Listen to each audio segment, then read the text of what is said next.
Assalamu alaikum to you, brothers and sisters. If you just joined us, welcome. Delighted to have your company. You are listening to Salaam Radio. I'm your host. My name is Ansar Ali, and today I'm delighted to welcome our guests all the way from Indonesia. And first, let me say Assalamu alaikum to our dear brother, Doctor. You are the director of this institute. Assalamu alaikum to you. Assalamu alaikum wa rahmatullahi wa barakatuh. Delighted to have you here. Thank you very much indeed. Brother Nurdin, how are you today? I'm really fine. I'm doing good. Good. And how are you enjoying Peterborough?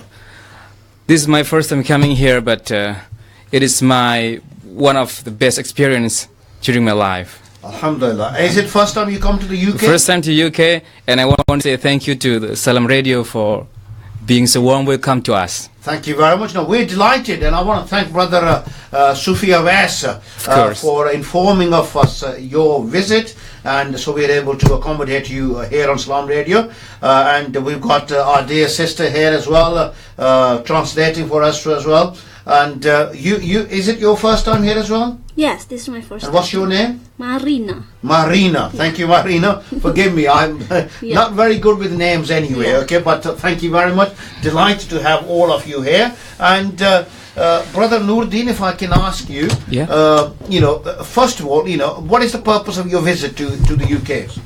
Well, actually, I need to say very thankful to Brother Awais and all friends here in Islamic Academy for inviting us to come to join in 23rd of Maulidun Nabi in Belton. So our first intention is to do shi'ar da'wah to show our Islamic brotherhood. Then we come here. Absolutely. And when you come to a country like the UK, it really shows the diversity of the ummah, because it's not restricted to one nationality, one color of skin, what language people speak or whatever. Anyone can embrace and be part of this beautiful ummah of Muslims. Exactly. That is the thing that we want to know more. So because we are from International Islamic Boarding School, we want to motivate our students to have more knowledge, more experience from all over the world. And we are starting from Peterborough here. Okay, and you started this institute in 2006, and I understand the idea behind this project is to help people learn the Quran, to be able to memorize it and to understand it. What was the thinking behind it? What inspired people like Dr. Saab to set this institute up? Yes, first thing we need to thank to Dr. Hanifudin and Dr. Khairatul Idawati, his wife. They have a very great concept of memorization. So while other institutions only practicing one method to memorize Quran, memorizing surah, for example, from verse 1 to the end of the surah, we are practicing 8 techniques of memorization, so that our students are able to understand, to memorize the whole 30 juz of Al-Quran, 114 chapters in Al-Quran, they memorize all. They also memorize random number. They also understand the meaning. They memorize the translation, Indonesia translation, English translation. And in a few near time, we're going to upgrade our ability to learn I'lal and I'rab, so they can be Mufassir Al-Quran, inshallah. SubhanAllah, mashallah. We wish you the best of luck in that, inshallah. And you started, like I said earlier, 2006. You're not very old institute as well. How many students have you got at the moment, if I may ask? No. At that time, we're starting with local training. Then we go to some cities in Indonesia, in other islands. Then we go for international seminar or trainings. Then by year 2011, we started our formal institution. So our formal institution start from 2011. And alhamdulillah, from year to year, the number of the students are getting increased every year from time to time. Alhamdulillah. Alhamdulillah. And in terms of your students, what sort of age group are they? What sort of age do they start? Mostly they start from age 12 or 11 years old. So after elementary school in Indonesia. People will know that when they go to secondary school, basically. Yeah, exactly. Okay, and would they have learnt how to read the Quran by the time they come to you? The Arabic, they could read it, yes? Yes, some students, they can read. Some maybe start from zero, but we have techniques how to facilitate them. So Okay. we prepare with all best way. Okay, and if you can tell us, because from reading information about your institute, from what I've read, there is a unique and quite a different style of learning that the directors have introduced. Just tell us what is different between your method of teaching and what we will learn in any other madrasa that children go to learn to memorize the Quran. That's the thing that people should come to our institution, because we have it seems like difficult techniques of memorization, but if you really understand, it isn't that complicated. We make it very simple. We make it very simple, but it has a very, very good effect in memorization. And one of the things that I'm always very keen to promote, and we here on Salaam Radio to promote, is that it's not just about memorizing the Quran, it's also about understanding the message as well. Do you emphasize that on that as well? Yes, we do emphasize on many things.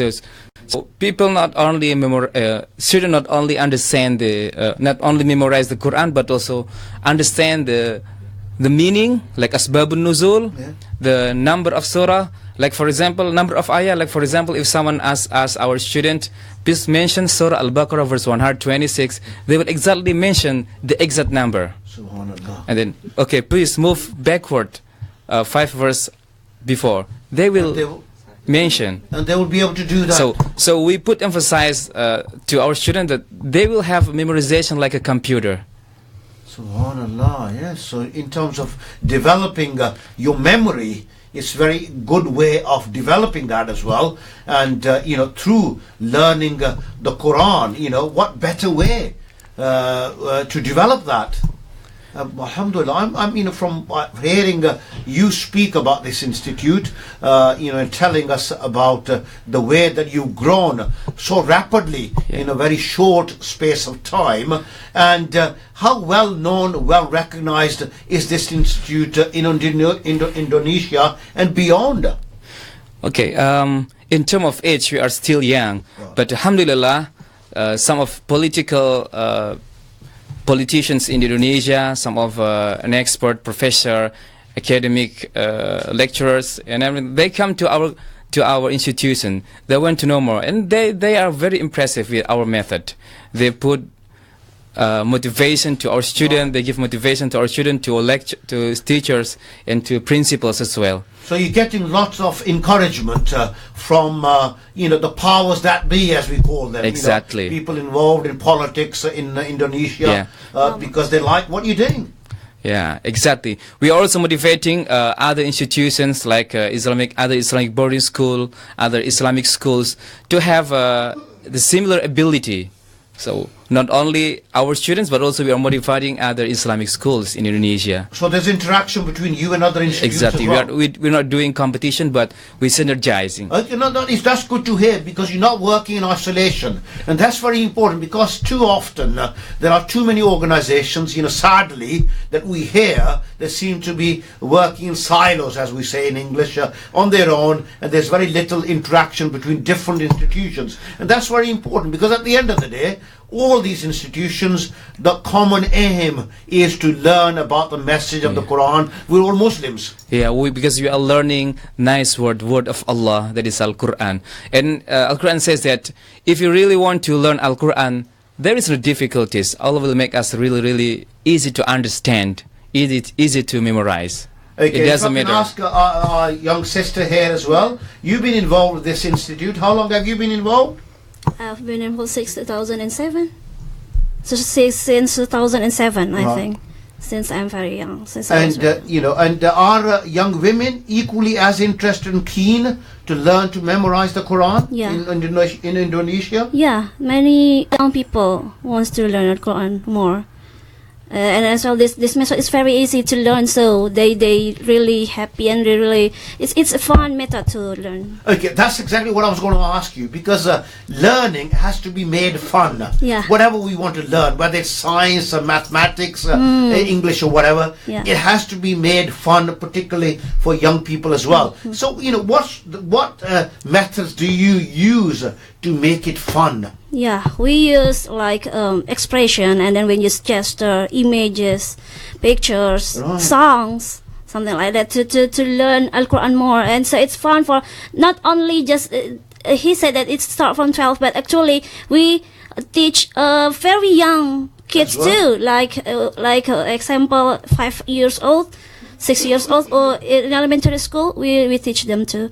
We try to make it sweet for them, like with songs, images, and then expression, gesture, something like that. Because we're going to get Dr. Saab later on, the director, to do a little demonstration with some of the students as well, Yeah. inshallah, Yeah, okay. in the second half of the program, towards the end of the program. Assalamu alaikum, brothers and sisters. If you just joined us, you are listening to Salaam Radio with me, Ansar Ali, and our guests on the program today are all the way from Indonesia, and we're learning about their institute, the Raiba Hanifida International School in Indonesia, and they've developed this unique method of developing young people who are able to memorize the Holy Quran.